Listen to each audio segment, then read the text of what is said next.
Go.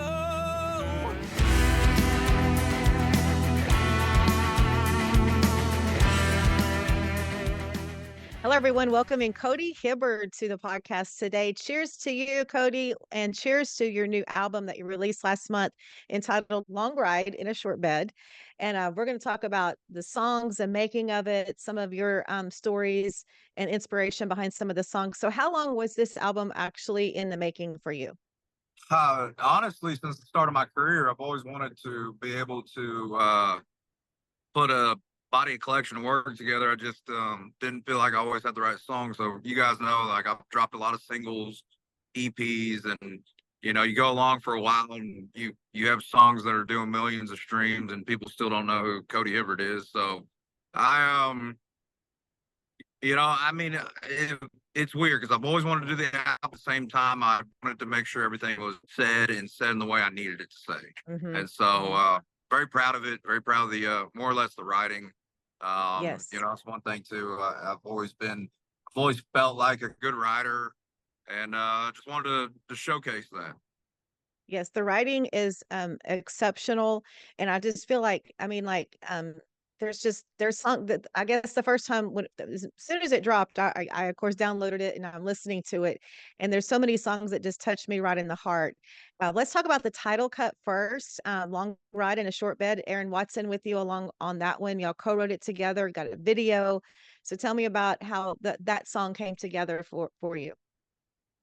Yeah, I grew up on this thing that's not really around anymore called tough love, and growing up, my dad, we always did a lot of stuff together, worked together, and we always had a good relationship. But it took about kind of leaving the house and going through a lot of things, and then being able to come back and realize he was my best friend this whole time. And it was one of those moments where it was like, oh, that's the song. Like, now let's find the words to put into it, and I haven't done any collabs up until this moment, until this album. And Aaron Watson's been a guy that's always taken me under his wing, always treated us so well. And even when it was like, man, you don't have to do this kind of stuff for us, but he's got always gave me a lot of good insight about the industry and everything. And I couldn't have thought of anyone better to be on it.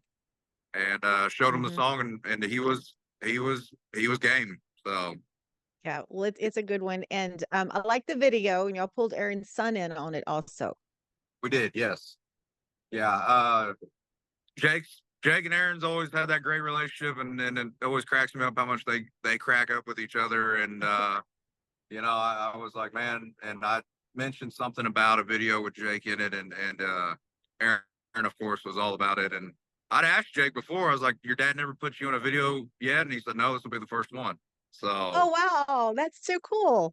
plus Jake's a superstar, so you have to put Jake in something. Yeah, he's a Yes. superstar in the making. Yeah. Yes, he is. Yes. And looking at some of the other songs on the album, I'll tell you the one that really touched me was Right Behind You. That was a song that because my papa taught me how to fish. That's my passion. And it's just that song was just, yeah, I had some tears. Yeah, that it's a true story. I mean, Grandpa had a pond behind his house, and I'd take off running down there, and I'd stop, and he'd go, "No, get down there. I'm behind you." And all not being home for all them years and coming back, and it was, it was hard because he is my hero, and all them years where I didn't get to see him, and there was a little bit of, I think, he wasn't quite the happiest about it because we were so close, but at the same time, he didn't bat an eye, and it's all after COVID and everything. He said, you got your life to go and family to take care of, and I've done everything, and you know where I'm at. I'm right here, and Mm, so that's yeah, that song's tough. I'll play at acoustic rounds and stuff, and it's hard to get through. I bet. I bet. And well, then probably had it been a boy also. Yeah, that one I did. I have I wouldn't say bald on stage, but I have Oh. definitely that one's tough. I was addicted to pain pills coming out of the Naval Academy, and when I found out I was having a daughter, it just put everything else in perspective, and my dad was good with my sister, and just having that daughter and daddy relationship, like it's different. And um, I get a little flack because they're like, "Oh, well, if you would have had a boy, you probably would have done the same thing." And I've told people like, "Well, I got three boys, so yes, I probably would have, but there's still that dynamic between a dad and a daughter." So That is so true. And then Set in My Ruts, Roland, kind of pick it up a little bit on the album with those two. yeah, it was we write a lot for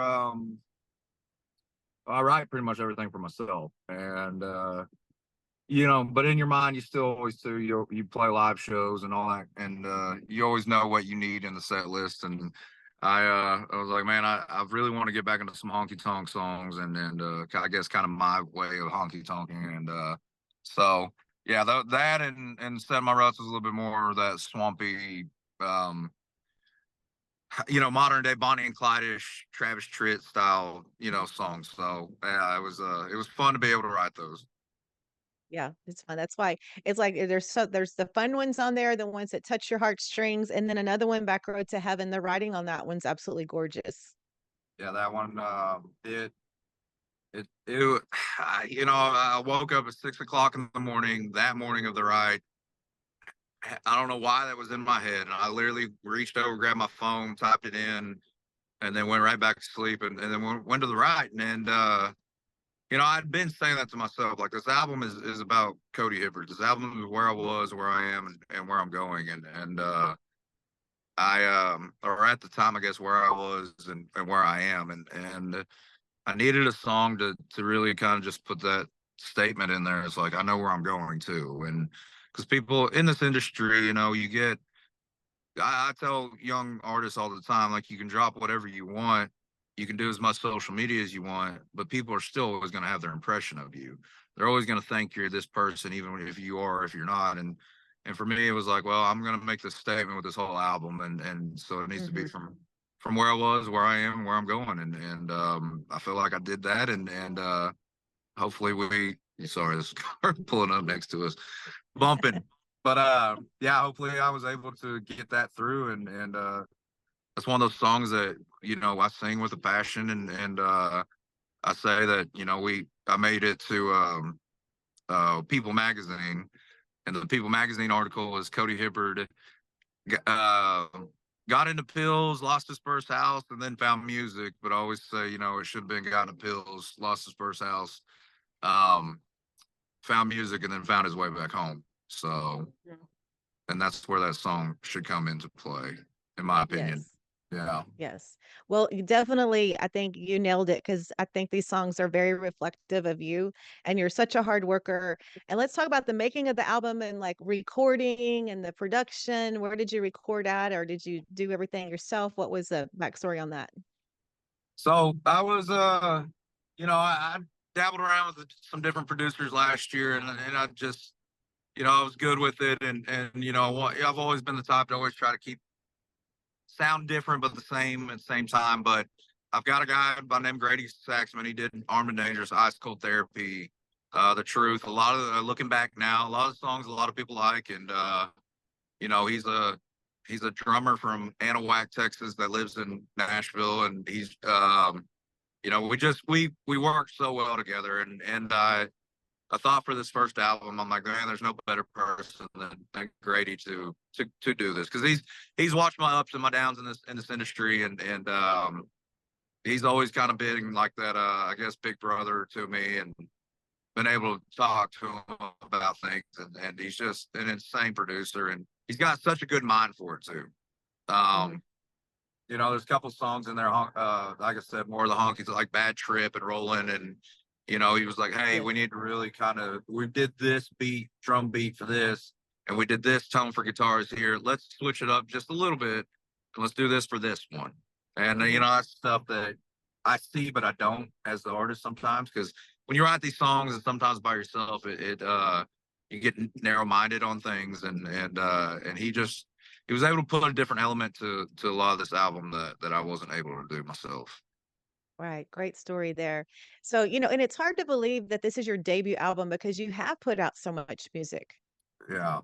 Yeah, I know it was a long time coming, and it should have been a long time ago. But again, it's one of those things where I can't say that at the same time too, because you wouldn't want to regret things. But Mhm.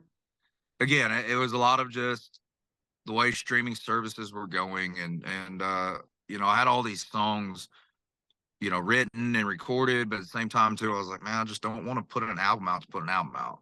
Like I want to put an Right. album out that says something, and I miss a lot of that. Like there are a bunch of artists that are still doing it, but I feel like for the most part, there's also a lot of artists that are just put a collection of body of songs that don't go together, and they're they're I don't know. It's for me, I wanted to put something out that resonated all together. Yes, and you achieved that for sure, and, I guess it was such a what was the feeling that once it was completed and you've been through the process, you've been in the studio, picked the artwork, picked the tracks, and then it comes out, how did you fe what was your feelings? It was one of those feelings where we've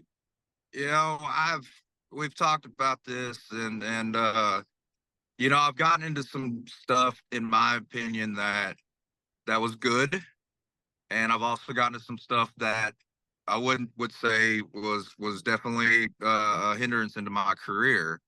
And I've always been the guy that was do it your way because no one knows you better than you. I was talking about this the other day. There was the CrossFit games. I don't know if you remember CrossFit when it first came Mhm. out.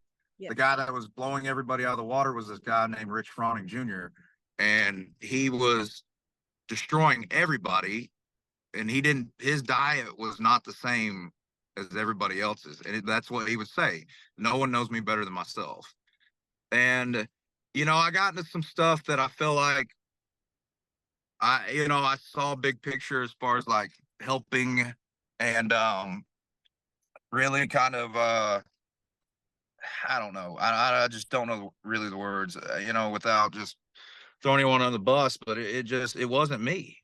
Mhm. And so for this album, it was 100% me.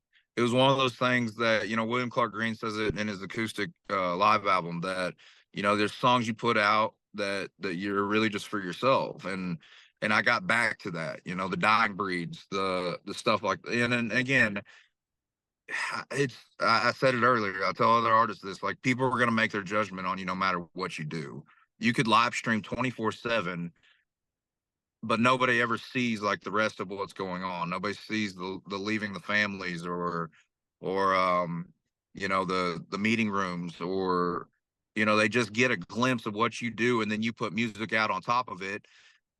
It's you're going to get comparisons, you're going to get people that don't understand who you are, you're going to get people who do understand you are. And so for me it was kind of really refreshing to be able to do an album and do songs that they're really just for me. And if because the rewarding part is that when people relate or get through it Yes. or love are right behind you, or had it been a boy or something like that, it just means more to me. And that's what I Mhm. got into music in the first place. And again, we talk about deals and label deals, artist development deals, publishing deals, stuff like that. Like definitely always hone your craft in to be the best that you possibly can. I always say be open minded about a lot of things. I enjoy writing stuff that's not for me. I really do. I enjoy Mhm. being a writer. Like I always say, be a writer first. Have you ever wondered how artists like Treaty Oak Revival, Red Clay Strays, and Aaron Watson maintain the high quality and high demand for their merchandise? CH Lone Star Promo is the answer. Created in Texas to serve Texas artists, and they're currently offering 15% off on all merch orders from musicians. Visit chlonestarpromo.com to get started and tell them Texas Toast sent you. I was reading the other day that it takes at least $1 million to break an artist. That's a ton of change, and it can feel overwhelming. But with social media leveling the playing field, you just need an effective strategy to release your music. Check out Release Rocket to ensure your single does not die after release day. You've already put time, effort, and tons of money into writing and recording your album. Let the guys at Release Rocket keep your new release alive. Where we get into this industry is, the social media is, I'm sure you guys see it in podcasts where like a podcast does real well, and maybe you see something in it that's like, man, they really didn't talk about nothing, or they didn't get to the points of what should be, same in the music industry. It's like someone does well, And the first tendency for most people in this industry is to get jaded about it. Why are they at the top? Why are they getting these deals? Why are they doing this? And then, I felt like I was getting kind of into that negative world, not so much like saying someone doesn't deserve something, but it felt like I was around other people that were really like, man, so and so did this. Oh, I don't see why this happened. Stuff like, and so for me, again, it was just getting back to myself. And then I get Yes. long-winded. Y'all know I get long-winded, but Oh, it you're was, good. You're good. I love it. it was, I just needed to understand why I'm doing this in the first place. Yes. And money and everything. And it's just, I started this as a side project for fun and to relate and to help people out. And I got away from that in the busy world and in the business and the industry. And it didn't help my cause in the first place anyway, as far as getting involved with some of that stuff. So I'm back to it. And I'm happy. I'm happy writing music again. I don't know what's next. I don't know if there's albums around the corner. I don't know if there's singles. I don't know if nobody knows this. I kind of mentioned it last night, but after September, I'm not gonna do full band stuff for a little bit. Mm-hmm. Mm-hmm. Again, I just felt like I was in such a place where I was dealing with deals and it was just making me somebody I wasn't. And I don't want that. I don't want my kids to see that. I don't want, my family to have to deal with my, irritations or jadedness or whatever might come out of it. So I'm going back to doing music for fun. I Yeah. just going back to doing acoustic shows, being able to talk to everybody, cut up. Like stadiums were never in my a stadium or a gigantic amphitheater or whatever. Like that was never in my goals in the first Mm-hmm. place. It really wasn't. We were talking about this the other day with some friends of mine here in Alabama. They play shows too. And I always said, if we're going to get 150 people in there, I'd rather just play to 50. Yeah. Because they'll actually, they'll shout out songs that they want to hear that maybe they haven't heard in a year or so. Or they'll Mm-hmm. actually sit there and try to, relate to you. Like they'll talk to you with both ears in and be like, hey man, this song right here got me, whereas in 150 people, yeah, ticket sales, the bar's gonna do better and everything like that. But at the same time, they're just standing there wanting a show. Right. And I'm gonna give you a show. You guys know that. Like I'm gonna do. I mean, I'm gonna do everything 100%. But again, I felt like I hate saying the word mental health, but for my mental insanity, I want to get back to kind of why I got in this first place. And honestly, I was doing so much better because of it. And yeah. So again, sorry for the long-windedness. You guys know me. No, that's fine. That's fine. I mean, that's what my nanny used to call it. That's a good quality decisions, making quality decisions for you and your family, because family's most important. And you're bit. I mean, you have what, 4 children? I got 4. Yeah. Busy daddy. Yeah, that's what, and I get so irritated and I shouldn't, but I was doing so much before I got in this music thing. Yes, And you. Mhm. everybody in this music world thinks music's this, and that, and they think that this is the only way to do things and stuff. And for me, I don't care if this offends anybody or not. Like I have to sit there and go, y'all never had a full-time job. Mhm. How are you going to run? Because in the end, as an artist, you're a business owner, and True. it's a little bit different business because you have to kind of kiss the hands every once in a while. But I don't do that, and I've had openers that I don't talk to anymore, and I don't know what I've done. I've got industry heads that come up with these wild rumors about me. I'll tell you one. I don't even care anymore. Like I said, I'm doing this for myself and for other people. But I've got a booking agent and this will be aired. I don't care. I honestly don't. But I want to say it how I want to say it. This booking agent, well, first he told me not to even get in music because I've known this guy before I even got going. And he booked some big artists and he's the president of a company. And he told me, he said, don't get into music because you'll come to Nashville on a Monday night, wonder why these karaoke or singers don't have record deals. And I told him, I was like, well, one, I'm doing this just to see what happens. And 2, you don't know how it works. And we Mhm. stayed along. It wasn't nothing like that. I get it. He was giving me advice. That doesn't bother me. he was giving me advice, telling me, hey, it's a long road. You got kids, try, you're a great welder, do what you want to do. That advice does not bother me. But whenever I started really getting going, we had the 1 million monthly listeners, all that kind of stuff. Here he comes again, wanting to book me. I was like, hey, that's fine. I'll take the meetings. I want to hear it. That's fine. And then we had a great meeting, one-on-one, honestly. Well, then he asked me about my manager. My manager is a woman. And he's like, well, I'd like to have a meeting with your manager. Well, come out of that meeting with the manager, he calls me and says, hey, I done told her, you honestly need to find another manager because women just don't do well as managers. Like, unless you're a Luke Bryan or a Carrie Edward, like, and get lucky. And she was blowing my phone up too, trying to tell me what was going on in it, and then fast forward another year, I had to tell him, like, hey man, and it was some bad blood, nothing. Like, hey, listen, like, even if you did want to sign me, like, this just makes things hard. Because now you've told my manager this, and she's my third manager. And I've had her for years now, and she knows how to work. Uh-huh. Right. And fast forward again, well, we were looking around for a booking agent, and one of his agents was all about signing us over there. Well, when that agent brought it to the meeting, that guy automatically nixed it, saying that we had bad blood or beef or whatever. And again, that's why I'm so irritated with this industry, is because nobody can own up to what they want to talk about sexism, racism, all this kind of stuff, and then I don't ever play that card. It's just like, hey, business is business. I can't work with you because, now you've made it awkward with my manager. Right. But then again, they get to sit in those spots because they're drinking buddies with somebody. Right. Mm-hmm. Again, I just, you hear it as a kid growing up, the entertainment industry is a dirty game. It really is.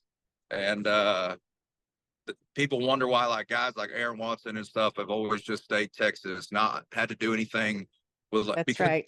they don't want to. They do it because they had a passion for it and a love for the game. And, that's what being with Aaron was honestly one of the best blessings for that album, because I was able to really figure that back out.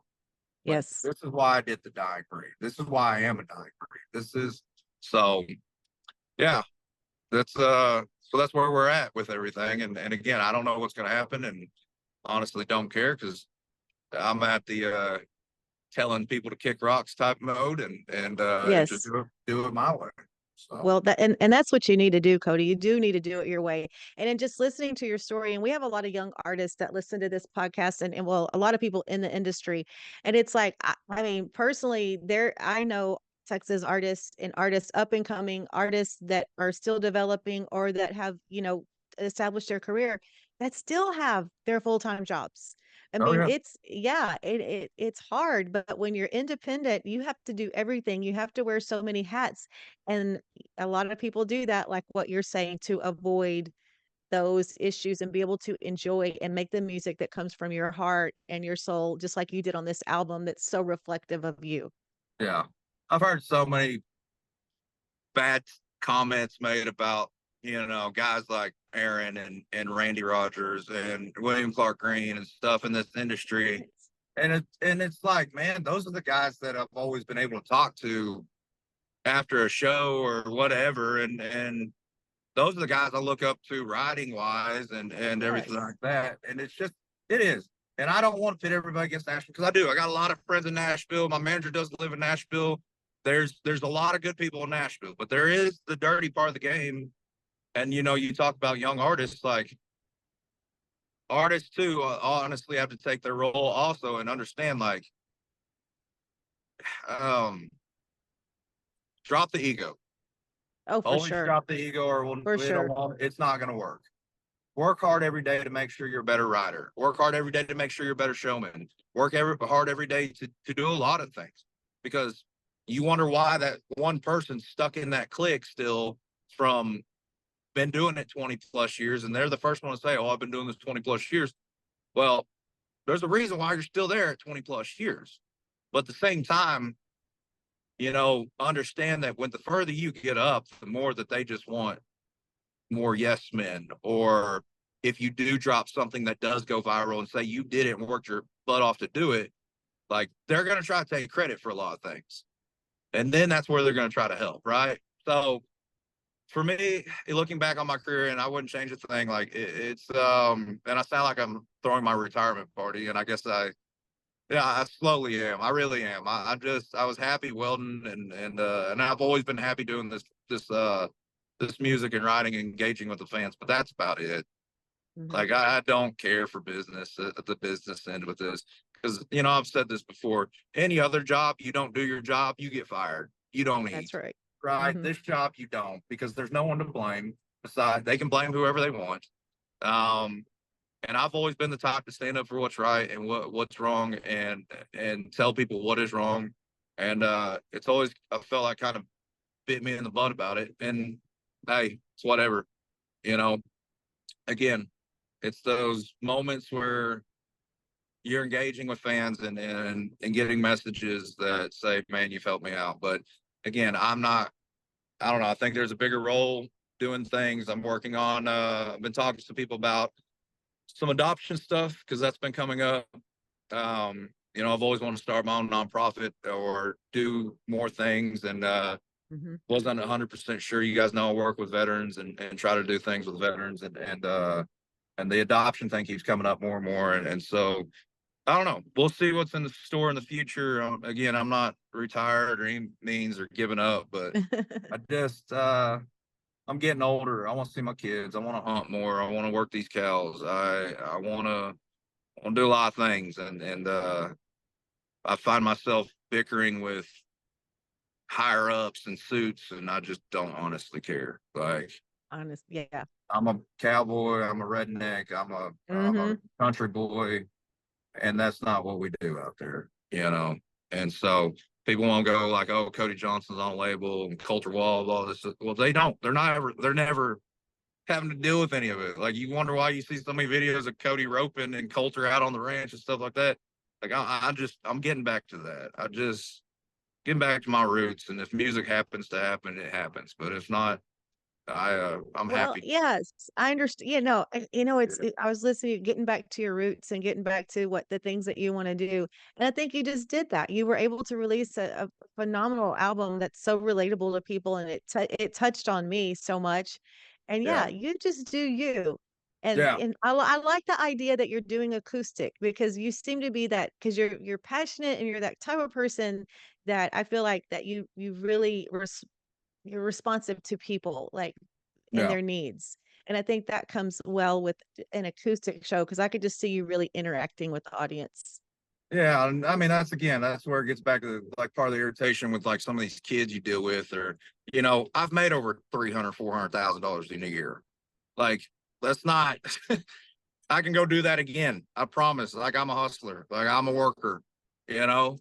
But so when it comes to this music game, like, I just want to make a living, Mhm. and that's in anything I do, right? I want to make a living, and I want to make my team a living, but I'm also not going to sit here and be something I'm not. And I've always said this, I've never based country music off of sound, because I know guys that are super country that don't sound it, right? But I also know guys um, that sound super country that have no country bone in the body. So True. my hope for the future of country music is we get back to respecting, like, the person behind the music. And Yes, yes, honestly, the further we get along in streaming and everything like that, the respect for songwriters. Because yes. that's another thing. Going back to my point, these guys cut outside songs, and they try to brand everything, and which is great. I mean, you got to do it, but when you got somebody telling you who you are, and they're picking your songs out for you, like, um, that songwriter wrote that off an experience or off of a That's right. story. Yeah. Mhm. So the songwriter needs to be respected again. The person behind that is the true artist needs to be respected again. And so I don't know. We'll see what happens. Okay. Well, congratulations on the album. If anybody listening to the podcast that hasn't downloaded it yet, it is a must to have in your library. You did a great job on it. And I'm so glad we got to visit about it and chit chat about other things. It's always good talking to you and just following you do. You stay busy You're a hard worker, and I appreciate you so much. Thanks for coming on the podcast, Cody. I appreciate y'all. Thank you so much for having me back. Oh, you're so welcome.